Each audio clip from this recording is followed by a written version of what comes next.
الفصل الثالث اسباب النزول، صفحہ نمبر 32 اور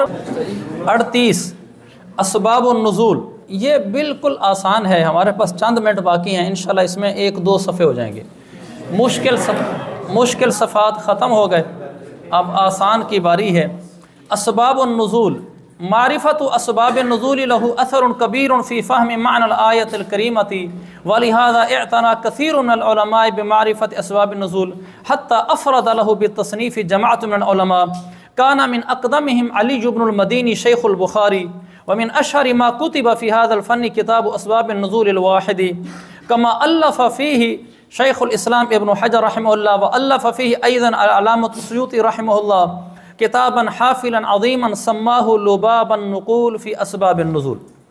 اسباب نزول کی معرفت، اس کا بہت بڑا دخل ہے قرآن کی آیت کے معنی کو سمجھنے میں۔ اسی وجہ سے علماء، بہت سارے علماء نے توجہ دی ہے اسباب النزول کی معرفت کی طرف۔ اعتنا، توجہ دینا، اہتمام کرنا، دونوں ترجمے ٹھیک ہیں۔ یہاں تک کہ افرادہ کا معنی الگ سے تصنیف کرنا، مفرد الگ، یہاں تک کہ علماء کی ایک جماعت نے اس کے لیے الگ سے تصنیفات کی ہیں، یعنی صرف جس میں اسباب النزول ہے الگ تصنیف ہے۔ ایک ہے ضمن اسباب النزول آ جانا، جیسے صفحۃ و تفسیر میں آتا ہے، ایک اس کے لیے الگ تصنیفات کی ہیں۔ کانا من اقدمہم، ان میں جو سب سے قدیم ترین عالم ہیں وہ علی ابن مدینی ہیں، جو امام بخاری رحمۃ اللہ علیہ کے استاد ہیں،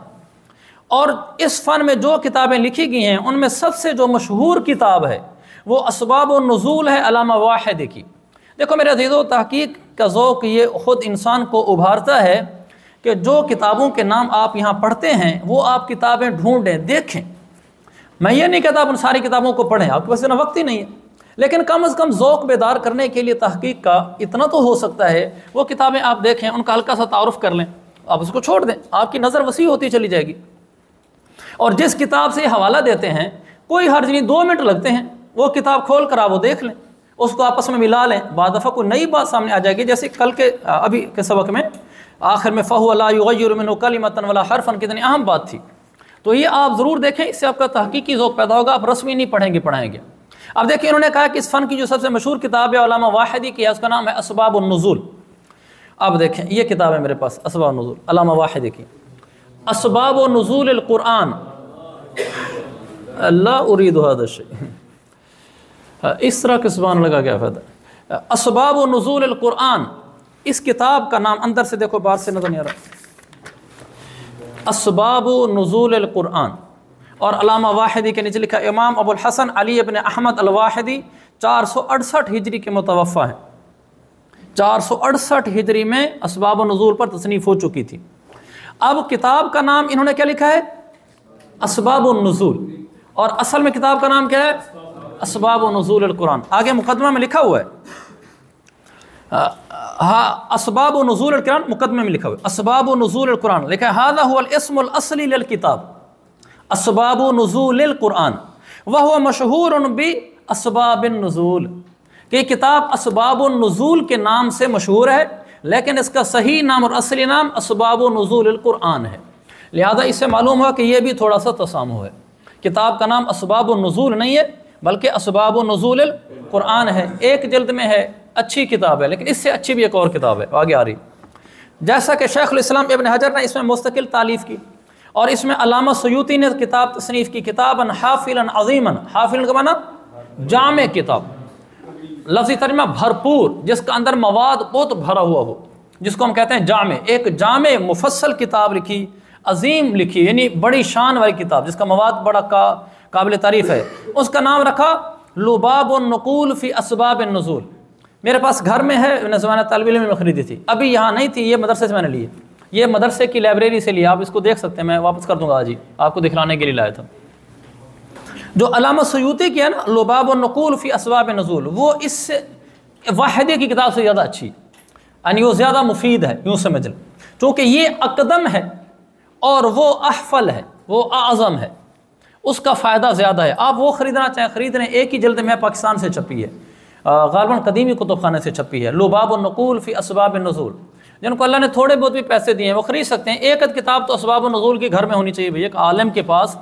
ایک کتاب تو سبب نزول کی ہونی چاہیے، کہ کبھی کسی آیت میں آپ درس قرآن دیتے ہوئے، تدریس کرتے ہوئے، کسی موقع پر کوئی تقریر کرنی تھی آپ نے، وہاں اس کا سبب نزول دیکھنا ہے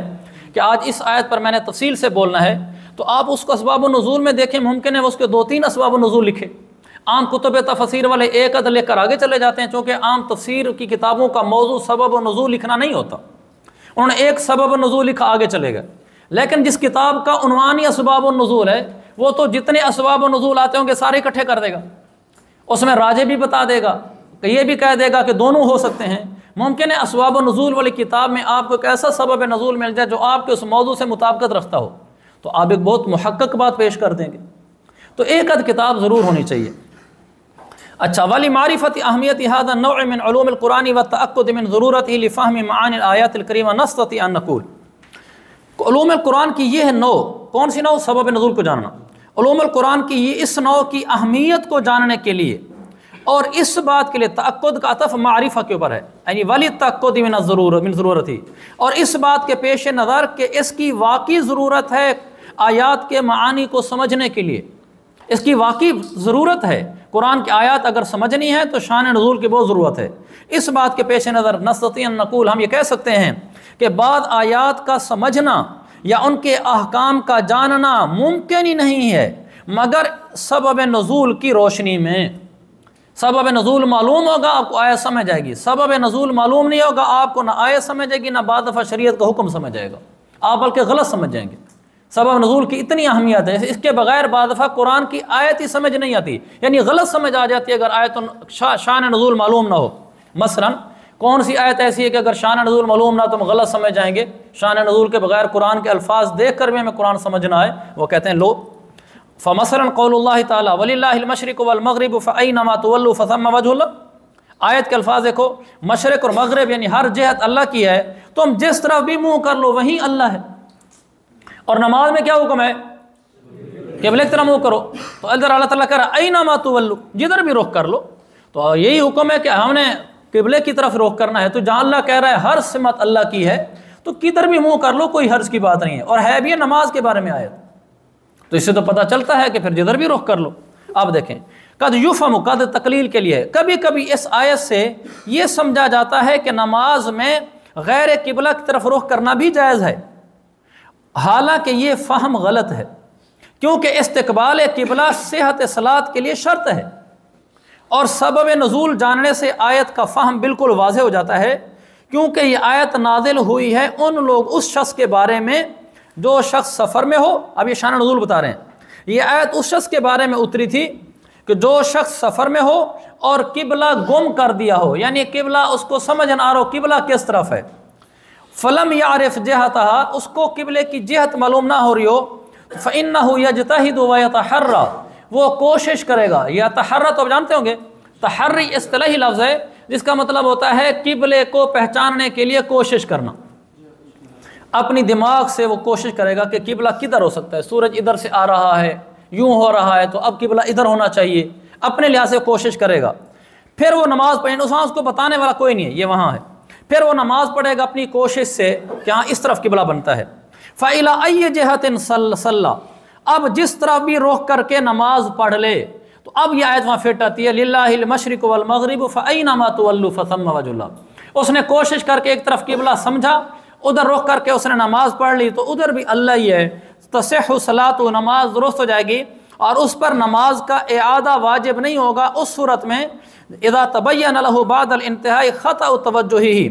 جب نماز ختم ہونے کے بعد اس کے سامنے یہ بات واضح ہوئی کہ میرا رخ کرنا غلط طرف تھا، کہ میں نے تو کسی اور طرف رخ کر کے نماز پڑھ لی ہے، اب اس کی نماز ہو گئی ہے کیونکہ ہر جہت اللہ کی ہے۔ تو یہ آیت صرف اس شخص کے بارے میں ہے جس کو قبلہ معلوم نہ ہو، وہ کوشش کر کے کسی ایک سمت میں پڑھ لے، آیت کہتی ہے کوئی نہیں، ادھر بھی اللہ ہی تھا، تو نے کوشش کی، تیرے ذمہ کوشش ہی تھی، لہذا تیری نماز ہو گئی ہے۔ اس آیت کا یہ مطلب نہیں ہے کہ کوشش بھی نہ کرو، قبلہ ڈھونڈو بھی نہ، پھر اپنی مرضی سے جدھر چاہو رخ کر کے نماز پڑھ لو، یہ مطلب نہیں ہے۔ فَإِذًا فَالْآيَةُ إِذًا لَيْسَتْ عَامَةً، تو پھر آیت عام نہ ہوئی کہ جس نماز میں جون سا نمازی قبلے کی طرف منہ کر کے جدھر منہ کر کے نماز پڑھ لے، بلکہ خاص وہ نمازی جس کو جہت قبلہ معلوم نہ ہو، سفر میں ہو، کوئی بتانے والا نہ ہو، اس کے لیے آیت ہے کہ للہ المشرق والمغرب۔ تو لہذا آیت عام نہ ہوئی، یہ تو خاص ہے اس شخص کے لیے، من جہل القبلۃ فلم یعرف جہتہا، قبلہ معلوم نہ ہو سکا، اس کی جہت نہیں جانتا تھا۔ ہم نے کہا تھا اس کا حکم نہیں معلوم، پہلی بات ہم نے کی تھی آیت سمجھ نہیں آ سکتی، دوسرا ہم نے کہا کہ اس کا حکم بھی معلوم نہیں ہو سکتا، اس کا حکم معلوم نہیں ہو سکتا، اس کو انشاءاللہ ہم کل پڑھ لیں گے۔